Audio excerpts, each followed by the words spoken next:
যুক্তরাষ্ট্র যখন যুদ্ধের শান্তি চুক্তি নিয়ে ব্যস্ত, চীন তখন ব্যবসার নতুন নতুন শাখা খোলা নিয়ে ব্যস্ত। গতকাল বাংলাদেশে বিশ্বের বৃহত্তম চীনের সৌর প্যানেল লুনজির আনুষ্ঠানিক যাত্রা শুরু হয়েছে। অর্থাৎ 27 এপ্রিল রাজধানীর বনানীর শেরাটন হোটেলে আনুষ্ঠানিক কার্যক্রমের উদ্বোধন করল বিশ্বের বৃহত্তম সৌর প্যানেল নির্মাতা লুনজি। সোমবার বাংলাদেশে সৌর প্যানেল প্রযুক্তি ও বিদ্যুৎ উৎপাদনে আনুষ্ঠানিক যাত্রা শুরু করে তারা। লুনজি মূলত মনোক্রিস্টালাইন বাইফেসিয়াল অর্থাৎ উভয় দিক থেকে বিদ্যুৎ উৎপাদনকারী প্যানেল তৈরিতে বিশেষভাবে পারদর্শিতা অর্জন করেছে, যা অত্যন্ত দক্ষ ও উন্নত প্রযুক্তি। প্রতিষ্ঠানটি মনোক্রিস্টালাইন সোলার ওয়েফার সেল এবং মডিউল তৈরিতে বিশেষ খ্যাতি অর্জন করেছে।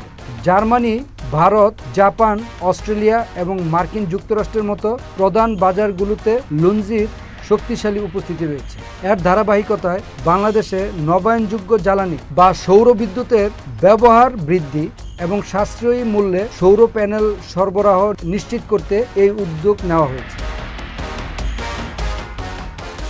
উদ্বোধনী অনুষ্ঠানের শুরুতেই সূচনা বক্তব্যে লুনজির এশিয়া অঞ্চলের প্রধান টেলিসম্যান হুয়া বলেন, আমেরিকা ও ইরান যুদ্ধে বিশ্বে প্রমাণ হয়েছে নবায়নযোগ্য জ্বালানি বা সৌর বিদ্যুতের ব্যবহার কতটা জরুরি। বাংলাদেশে এর ব্যবহার বৃহৎ পরিসরে নেওয়ার জন্য লুনজি সর্বোচ্চ পরিশ্রম করছে। প্রতিষ্ঠানটির সমন্বয়ক সেন্ডি জিয়া বলেন, আমরা বাংলাদেশে লুনজির সৌর বিদ্যুতের সর্বোচ্চ সেবা দিতে প্রস্তুত।